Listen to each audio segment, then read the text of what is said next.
What's up, YouTube? It's your boy Johnny, back again with another video. Thanks for tuning into my channel.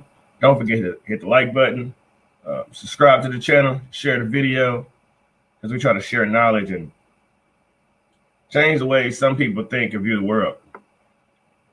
So today I want to talk about why the media loves race. Everything that happens, whether it's a hurricane, if an alien was to show up, every situation that's on TV is always broken down to race. Black versus white, now black and brown versus white. And my personal opinion is that the civil rights movement has become the civil rights entertainment industry because it's extremely profitable for news outlets, for Hollywood to talk about race. When there's a police shooting, ratings go through the roof for CNN. YouTube videos get made more. And so someone's making a lot of money off black pain consistently. You can say 365 days a year, someone's making money off black pain, whether that's turning on your local news station and hearing about the homicides the night before or whatever. I think we all could agree that black pain is something that America loves to watch. And not even just black pain, but black dysfunction. The love and hip hops of the world. Having us on TV as a modern day minstrel show is very profitable. But I ask you, profitable for who? Who is benefiting from having the black image on TV being so negative? Who benefits from keeping you angry and riled up all the time? So I'm going to play a short clip of a Malcolm speech, and then I'm going to follow up with why you should stop believing in the media. Stop letting every story that comes on the news get you so energetic and angry and ready to do something, and step back and think critically and ask, is this an asset or a liability to where I'm trying to go in life? I'm telling you, never let your enemy tell you how many of you there are. Never let the man that you're against form your opinions. This is the trick that's played on everyone who's oppressed. The first thing, an occupation, when you have a revolution in the country, the first thing you take over is the radio. And then you start telling the people, everybody, the war is over. And so all of them surrender. No, they believe that thing right there. And once they take that over, they start telling you where you are and where they are, and you fall right in line. It's plain thought control. The majority of the American people aren't segregationists. That the majority of the American people aren't imperialists. The majority of the American people are not white supremacists. I think, can we get that? He was saying that in the 60s. This is 2021. Can we get that through our head that the majority of people aren't worried about you or what you got going on? They're trying to take your life from you.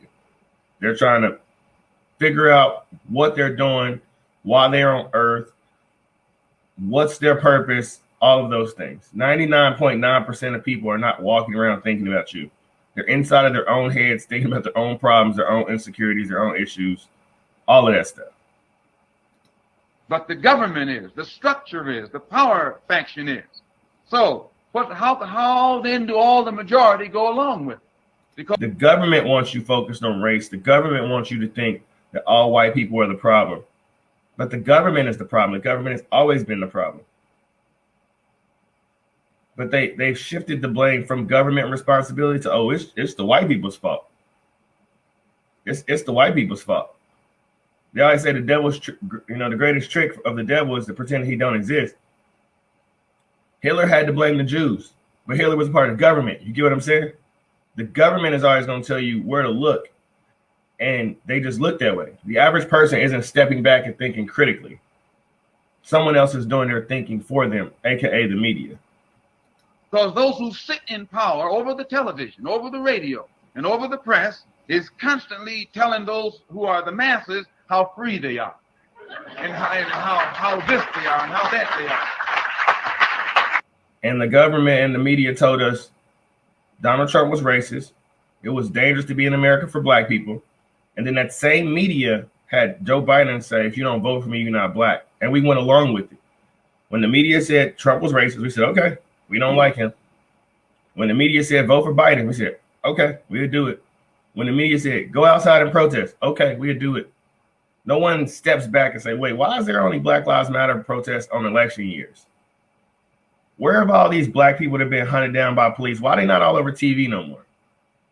We only jump when the media tells us to jump. We mad about Reid saying the media don't pay attention to missing people of color. When was that ever a big deal to black people? Nobody, that was never a topic that somebody was sitting around saying, our missing people just don't get enough coverage on TV. No, you didn't care until the media told you to care.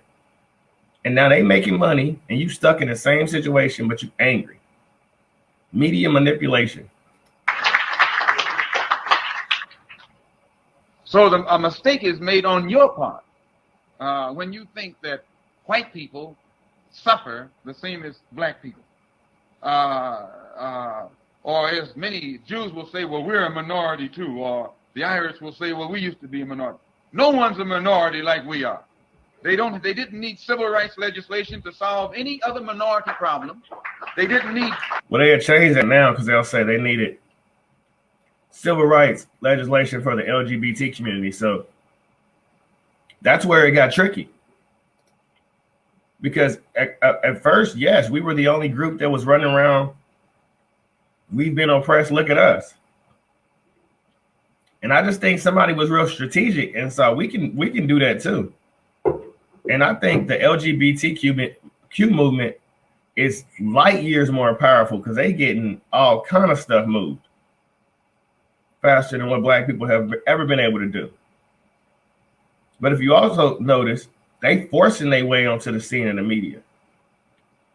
A lot of them are in power in these networks already. We don't have that power. So when we don't have that power, we don't control what's on the networks. And when we don't control what's on the networks, we shouldn't let it control our lives. Because we understand it's coming from someone else who wants to control how you think. Now, just ask yourself this question. You can disagree with everything I say. But why is it always rich people telling you you can't be rich? Why is it always people that live in gated communities telling you how hard it is to be black in America? Most celebrities, you can go online and see videos of them taking vacations out of town. They own ski boats. They on the back of yachts smiling. They at the nicest parties with the best suits on with $10,000 glasses of wine. Why is it always those people telling you you can't be rich? I ain't ever heard somebody that was from the bottom telling me I can't make it. It was only the people who already made it.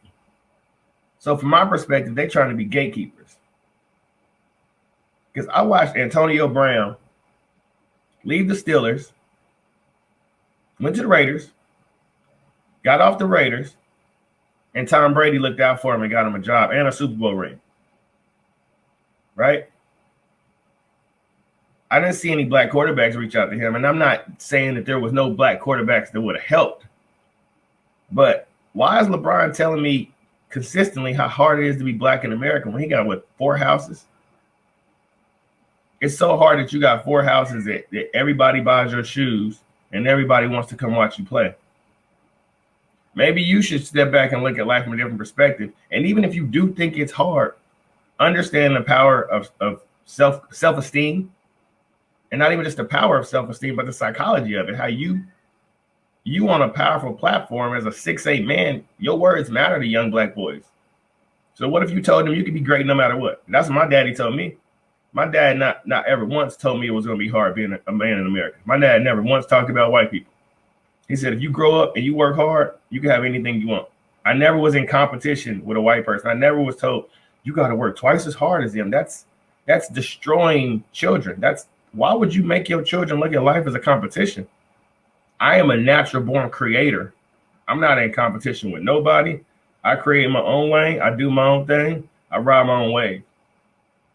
And if everyone is taught that way, then we got a totally different life. But until we let the media keep controlling how we think and what's important to us, we won't advance as a mass group. So let me know in the comments if you agree with Malcolm X that the media is manipulating everybody. If you disagree and you think that white woman syndrome is real and blah, blah, blah. I mean, it ain't my job to just to tell you can't feel the way you want as well. But drop a comment and let me know. Until next time, spread love, spread positive vibes. Watch my other videos. Subscribe to the channel if you haven't. And we are out.